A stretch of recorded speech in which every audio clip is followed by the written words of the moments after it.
Welcome to Godsplaining, Contemplative Preachers, Contemporary Age. Each week, join the Dominican friars as they consider all things Catholic. Hello, and welcome back to Godsplaining. I don't know that I had to have sounded surprised at the start of this episode on account of the fact that I'm the one who pushed record. So why it always strikes me as something entirely unforeseen, I have no idea. But I'm here with Father Joseph Anthony. Father Joseph Anthony in Charlottesville, Virginia. You want to say hello, what's up, a word?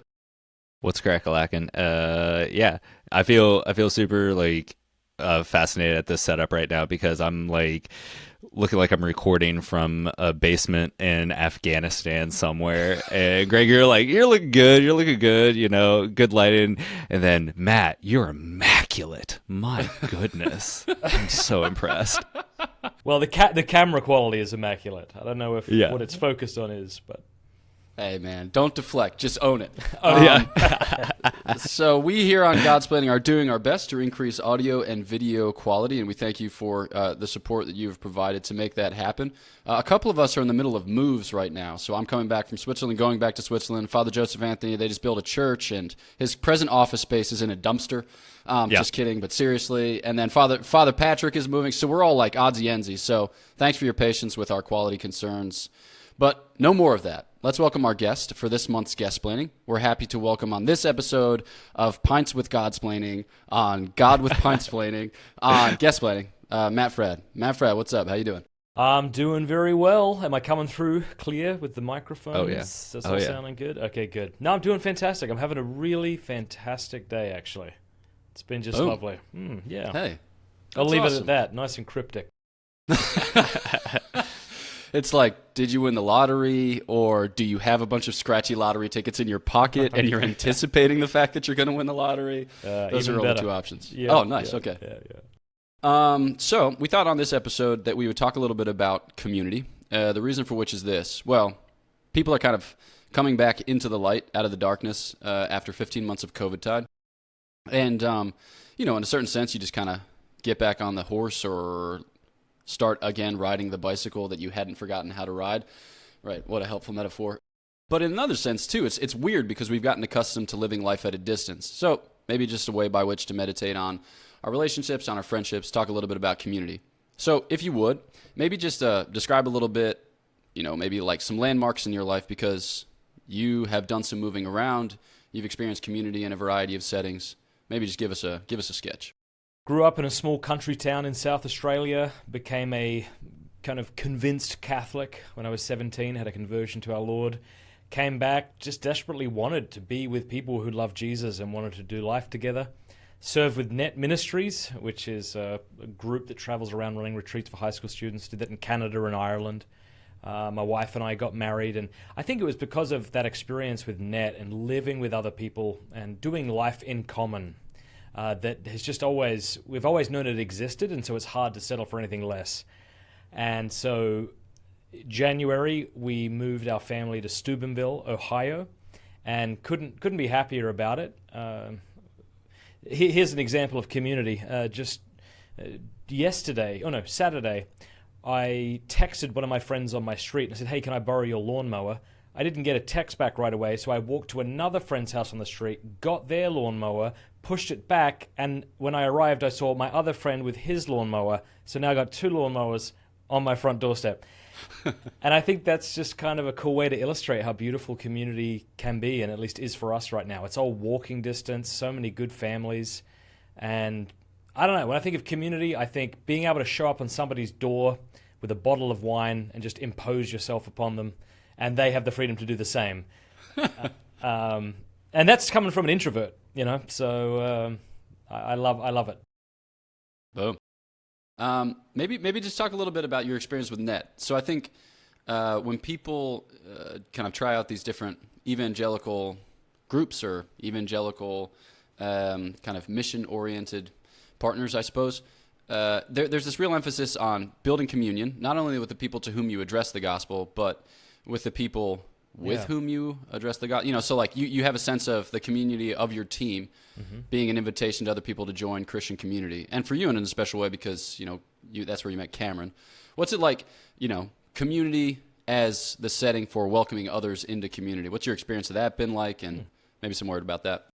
That's lovely. Yeah, on net, on our team we had 6 guys and 6 girls, and we were encouraged to build up our brotherhood, and the sisters were encouraged to build up their sisterhood. The idea was if you had a strong brotherhood and a strong sisterhood, you would have a solid team, and that you wouldn't want to bring to a sister what should only be brought to a brother. And this was really new to me at the time because I grew up going to parties on the weekends, drinking too much, and then reading poetry to some girl under the starlit South Australian sky, and wasn't terribly interested in having deep, loving relationships with men unless I had like 4 or 5 beers in me and I was saying things like, dude, I just want you to know that I really respect you and stuff. Like, I just love you, and like, I don't know how that sounds, but like... But it really kind of taught me, like that you can have beautiful friendships, really, with men, and that's who you ought to be kind of bringing that question of like, how do I be a man? How do I live this life? How do I love God as a man to another brother? So that was a really cool growing experience for me. Also, the growing experience on net was going on net thinking that we would never fight or annoy each other. I actually had that thought in my head. I actually remember people saying, well, just, you have to live with them. It gets kind of annoying and it can be difficult and really difficult sometimes. I thought, how could that be true? Like, I'm coming from a small country town where none of my friends love Jesus. I'm going to live with people who want to proclaim the gospel. But then 3 months in, the way your brother squeezed his toothpaste makes you want to slap him.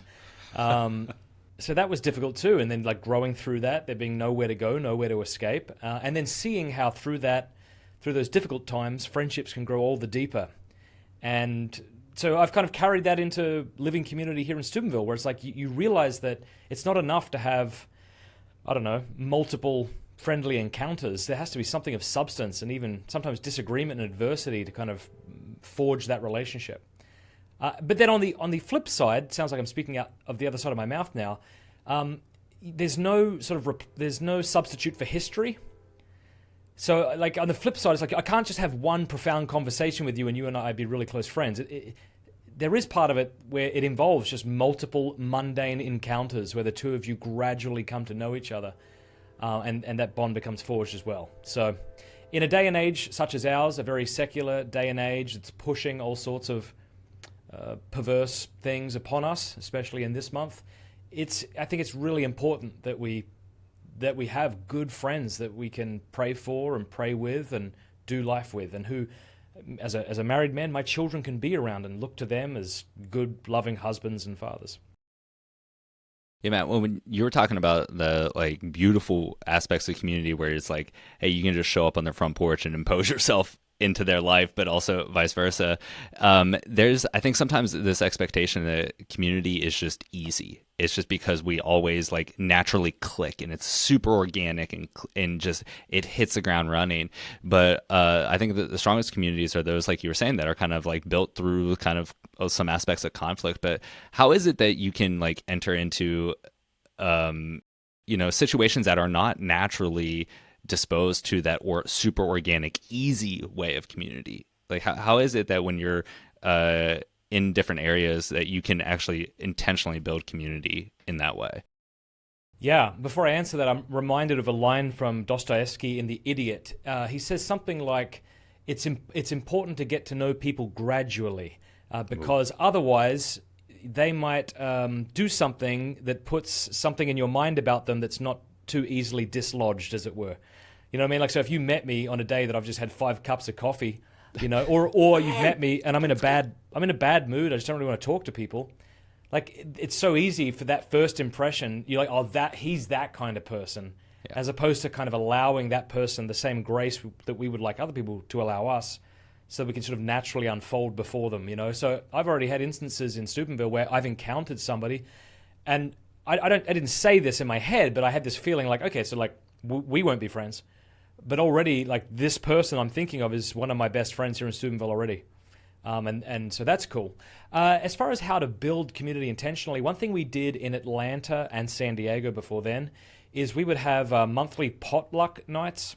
We would call it open porch, where we would just say everybody's welcome and everybody has to bring something to share. And then the only real prayer of the night was grace.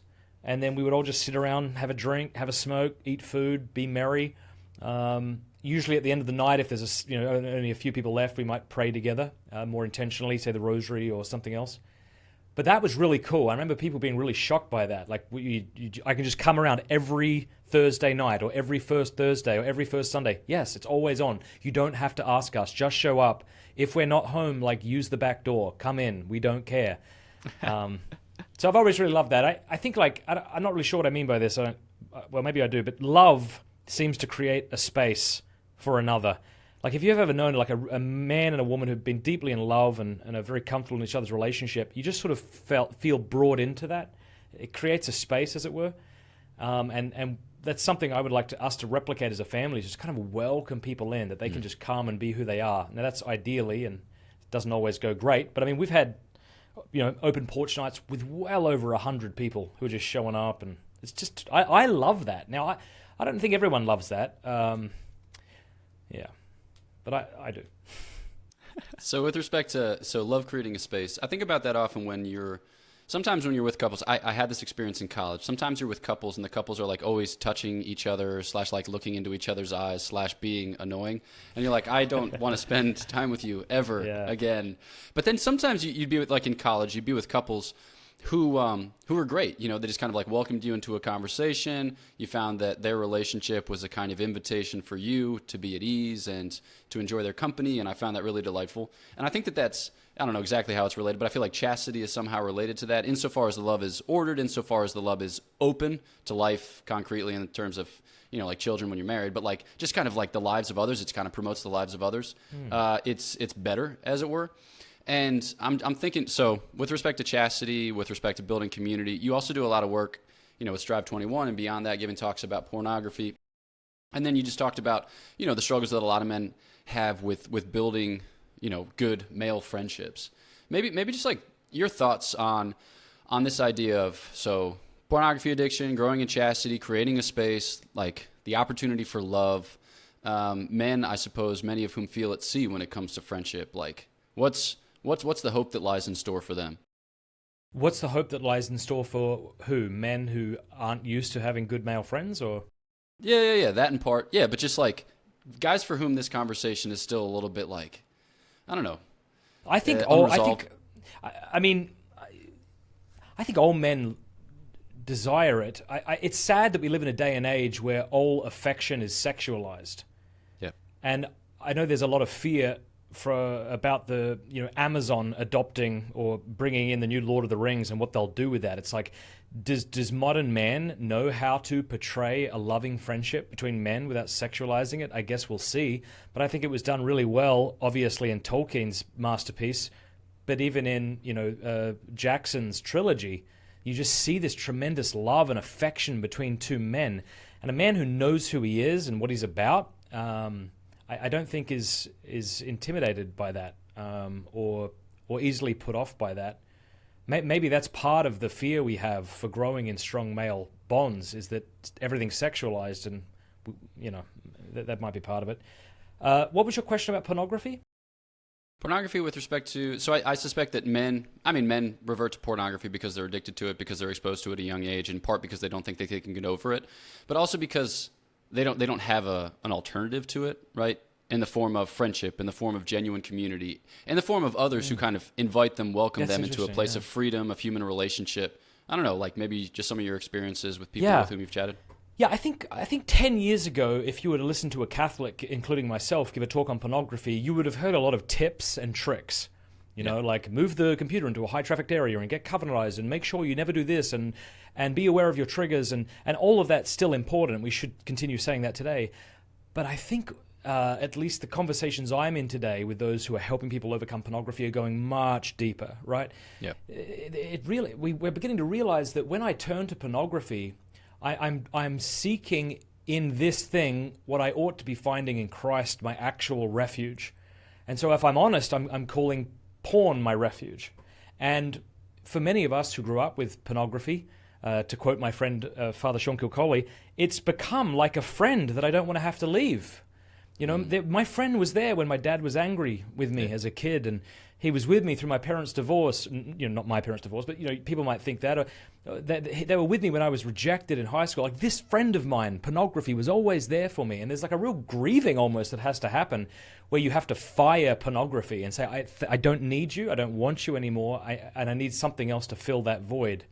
So I think thinking of pornography like that can be helpful as a sort of refuge to deal with our kind of emotional chaos and turbulence.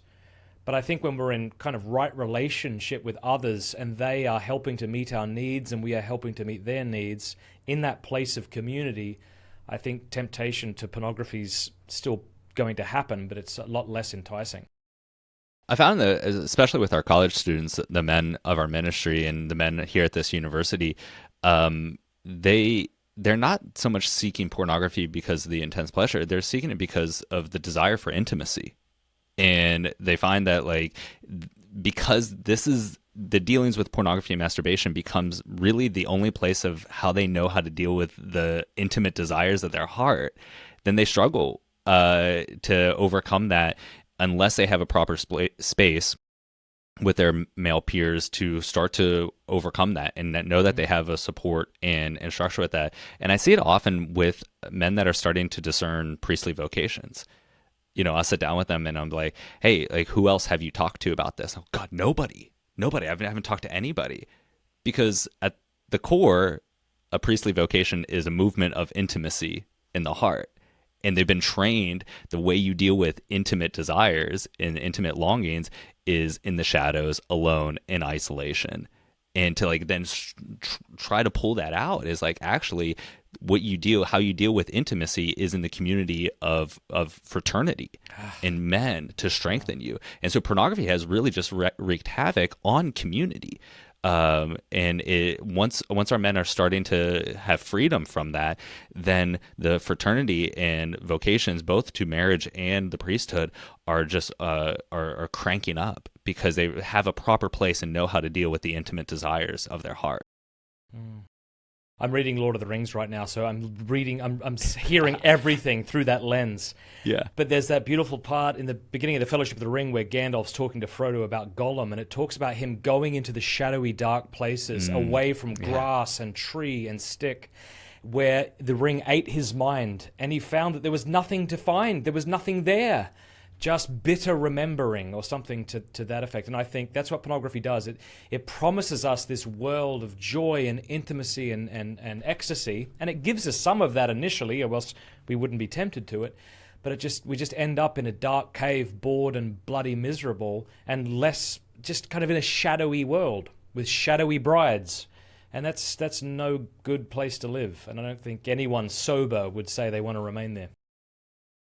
At this point in the episode, we usually take a break, but if we're honest, it's completely artificial and we don't need to. So let's just keep going. So I want to follow up this thought. Yeah, exactly. I don't know what it says. I remembered at one point what it says, but let's just keep going. So out of the shadows into the light. I think about this too in the present setting, right? When we've kind of gotten accustomed to doing things online, and we've discovered, right, that it's possible to live online and that you don't actually need to see other human beings. Like when I explain to people that in Freiburg I don't have courses, they're like, wait a second, then why would you go back, right? Because you could just write your dissertation here and then occasionally Zoom with your director, and then you could do that. And I'm like, yeah, but I'm going to go back, and here's 18 reasons why. And it's not a rejection of you, it's an affirmation of something else. Now, in your case, so you have this excellent ministry with Pints with Aquinas, and you are, of service to a lot of people online. But then there's also this desire to kind of humanize the thing. So, you planned this kind of summer seminar in Norcia that was canceled by COVID. But then you were one of the first people to have a retreat in the North Georgia hills when such a thing became available. So how does one, so with the availability of everything online, how do we address, or how do we realize this need for genuine human communion in person? And what can we do in a certain sense to push against the tendency, or to push back against the tendency just to move everything onto Zoom and then die at our desks? It's such a great question. I imagine everyone in the world would say, at least theoretically, that this isn't entirely healthy. Even if we haven't reaped the repercussions of it yet, even if we aren't seeing the consequences of it yet, I would imagine that most people would realize we should get together again, right? Like there was something about that incarnational gathering that you can't replicate over Zoom. I was actually having a chat with a friend of mine today, a good friend, and he said to me, Matt, if I'm honest, sometimes I feel like you only text me when you need something. And my fear is that you don't actually like care about me, you know. And he knew that wasn't true, but he was just sort of expressing his heart to me. I said, well, I think both are true. Like I do care about you, and I do text you when I want something. And it made us get into this conversation about how weird phones are, right? Because I would imagine like it's very unnatural. This is very unnatural. We're meant to live life with the people in our area, but then when you bring a phone or a computer into the situation, and you can now have this intimate relationship with somebody at a great distance who you don't meet with and encounter with day to day. And I suppose that's better than nothing. Like if your only options are small country town, no one my age to commune with, or I can chat with people every day on Zoom, that's obviously a better option. But what I want, and I think what most people want, would be to live in a thriving human flesh and blood community.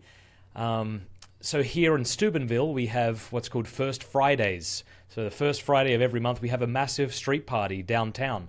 And we all just kind of get together and be together, and it's just beautiful. There's nothing quite like it. So I don't know if you're asking for a solution. I don't know if I have one. I guess I would just say that like Zoom can be something of a counterfeit, but it's still better than nothing. But we shouldn't settle for better than nothing. You know, we should settle for best, or what could be a community I could enter into and really participate in and give myself to.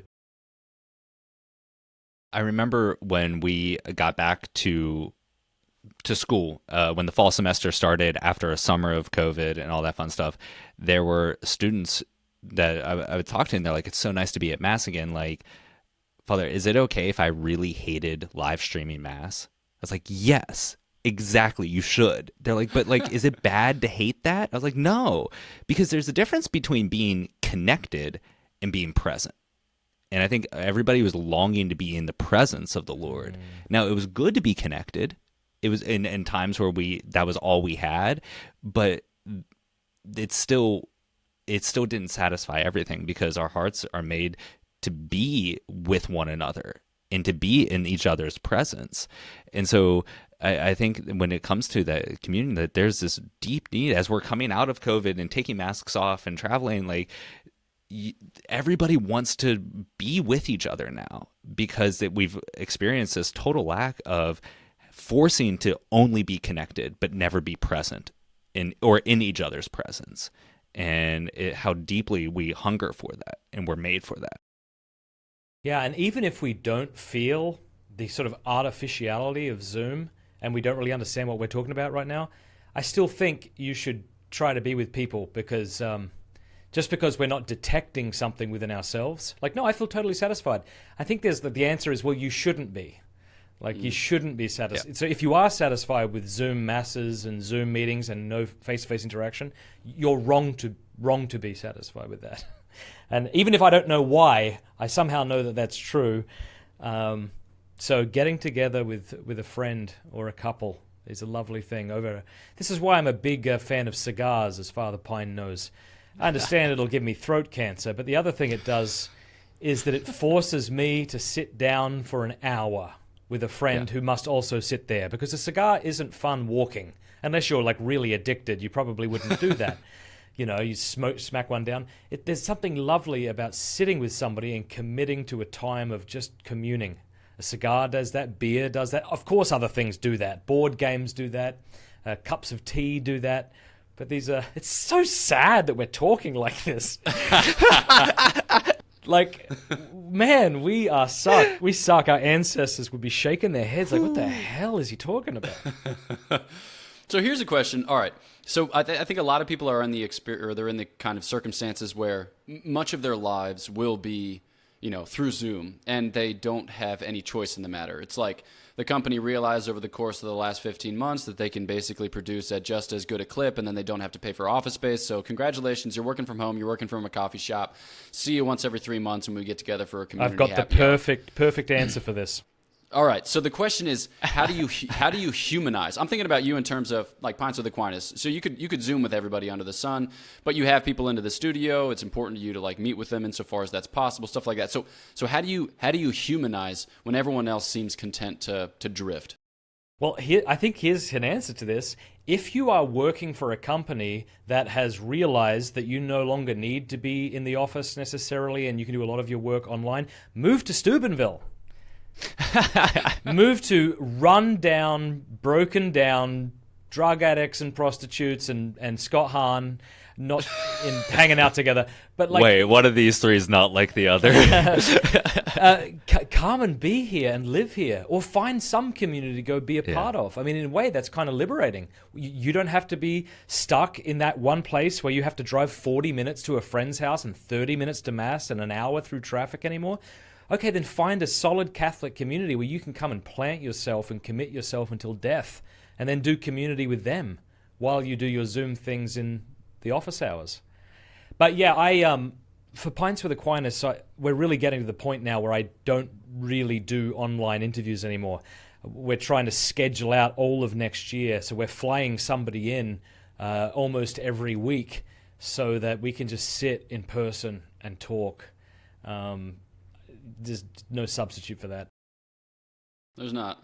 I was thinking about this the other day because I was having a text exchange with some folks, and it was like, yeah, maybe we should like make this really important decision, and we should do it, in a text message. And I was like,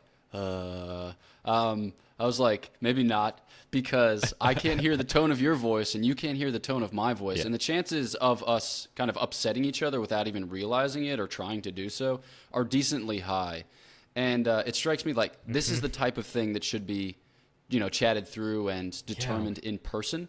And that's not, it's not just a matter of like higher stakes things ought to be determined in person, or potentially sensitive things ought to be determined in person.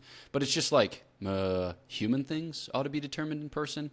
The observations that you made with respect to your friend, like if you're the type of communication signals that this is a friendship of use or this is a friendship of pleasure. But if you really want to communicate in the communicating of whatever information or whatever request, like this is a friendship of virtue or this is a true friendship, it seems like the proper setting and meeting them are, it seems like you got to get close for that.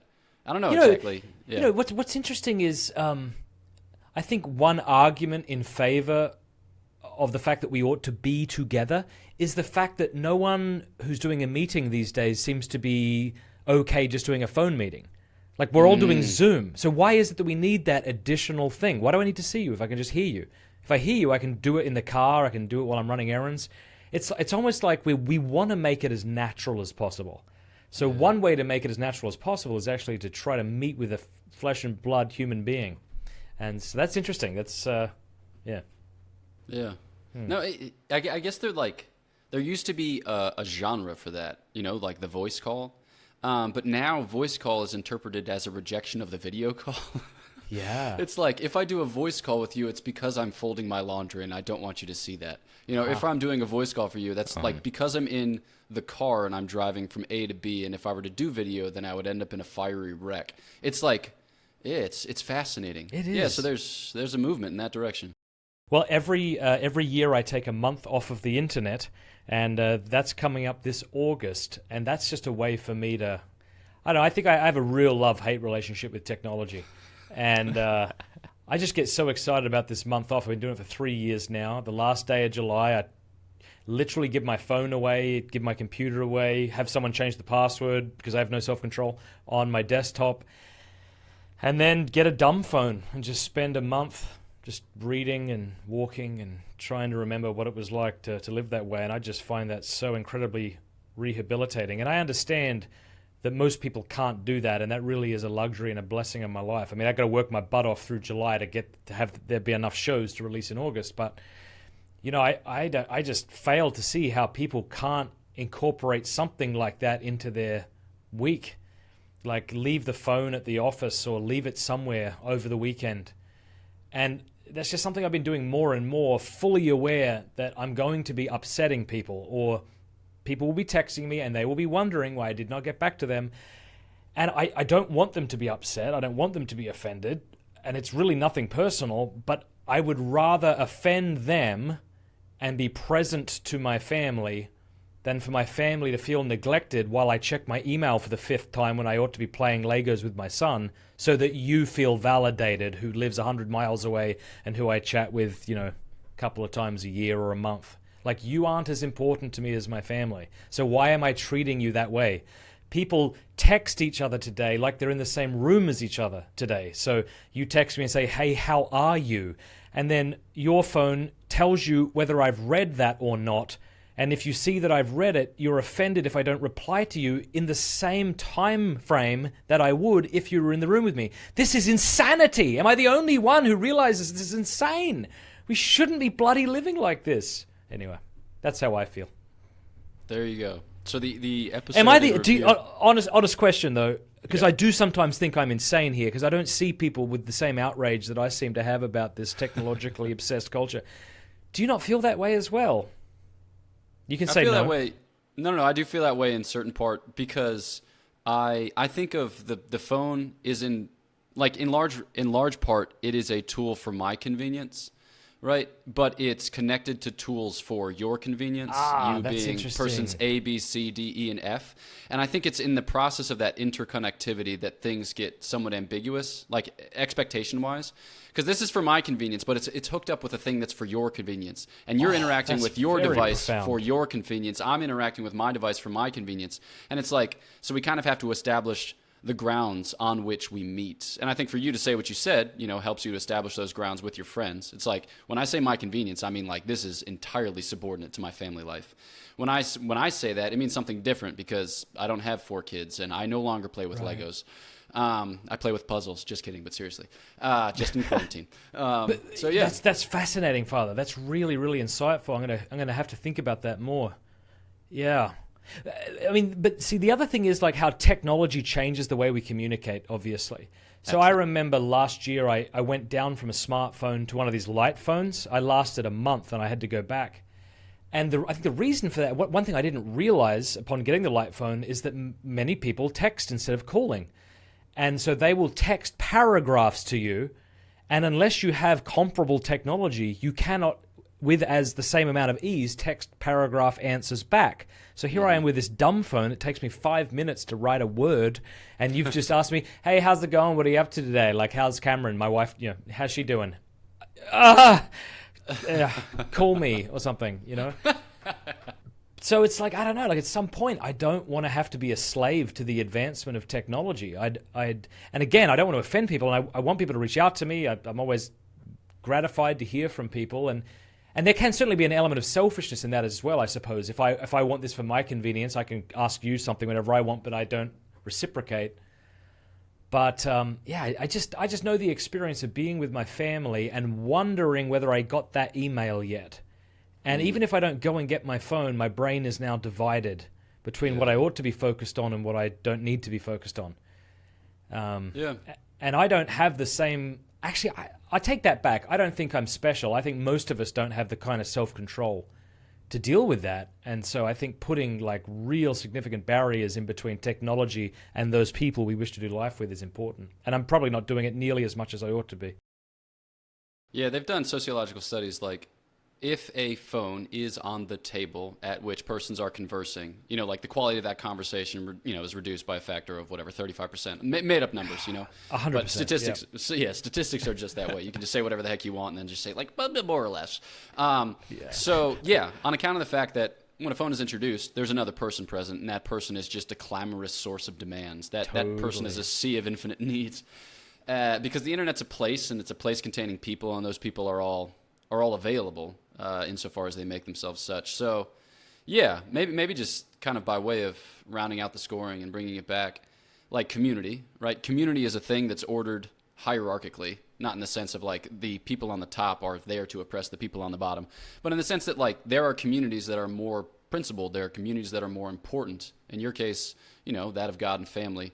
In our case, that of God and also God, and the brethren, just after like 4 mentions of God. So, and that those relationships actually give shape to the other relationships that come in turn. They should contribute to those relationships. They shouldn't detract from those relationships. And, every couple, every partner who has tried to troubleshoot problems with his or her spouse knows that that's a source of frustration. It's like, you love your work more than me, or you're escaping from me to go with your friends, or you are, whatever, you're gossiping about, it's just like we feel it in the marrow of our bones when those loves that ought to be principal are kind of undermined by those loves that are less. So yeah, maybe one of the keys to community as a fruit of our conversation is that it's about ordering one's loves. So it's like about growing in virtue. Yeah, and what's crazy is that one of those loves is designed to be addictive. That's what's so bloody difficult about it. Yeah, one of those loves is a big advertising machine. Exactly, which is why I think we have to violently and intentionally carve out space in order to be present to others. That's my goal. Boom. All right, well, typically these episodes are about 30 minutes, and we're beyond that, so thanks. Thanks for joining us. But cool things on the horizon for you. I know you just you're publishing a book here, so you want to tell our listeners about that a bit? Yeah, so I wrote a book called How to Be Happy, St. Thomas's Secret to a Good Life. It's with St. Paul Center. Emmaus Road. I know the name of my book of the publisher. Shut up. Emmaus Road Publishing. It's on Amazon. I'm happy with it. It's it's certainly not based on my wisdom, but just seeing what Thomas has to say about what we're made for and two different types of happiness, the happiness we can expect in heaven, the happiness we can expect in this life, what things we keep thinking will make us happy and why they can't, remedies for sorrow, the virtue of play. And so it was a fun book to write, and it'll be on Audible, I think, in the coming weeks. I had to read it recently, but for now, people can get the book on Amazon if they're interested. Boom. Well, congratulations on that. That's awesome. I read it. It's good, so it receives my commendation insofar as that matters for anything. Thanks. How about Father Joseph Anthony? Any final thoughts, anything that people should know about what's up in Charlottesville, Virginia, or more broadly?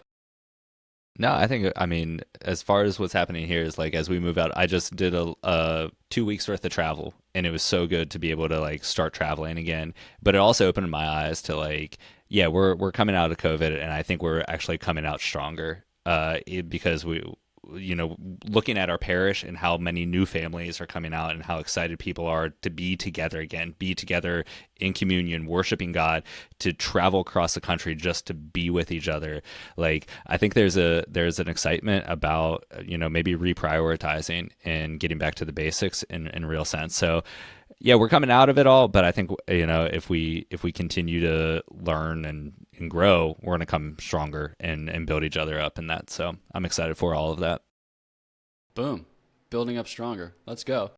All right. So thanks so much for having listened to this episode. We appreciate you liking and sharing and leaving reviews. Please do, if you haven't yet, subscribe to the YouTube. It's like I'm speaking in Edwardian English. Please subscribe to the YouTube channel. If you would do that, that'd be great. Also, please pray for the upcoming retreat that we have at the end of July. A special thanks to all of our patrons who have made things like that and increased quality of the podcast possible. Know of our prayers for you. Please pray for us. We certainly need it. We rely on God's mercy and yours. And until the next time, we'll catch you on Guestsplaining, Livesplaining, Godsplaining, all the above. All right, cheers. Thanks for listening to Godsplaining, a work of the Dominican friars of the province of St. Joseph. Follow us on Facebook, Twitter, and Instagram. Leave a review on your podcast app. And visit us at godsplaining.org.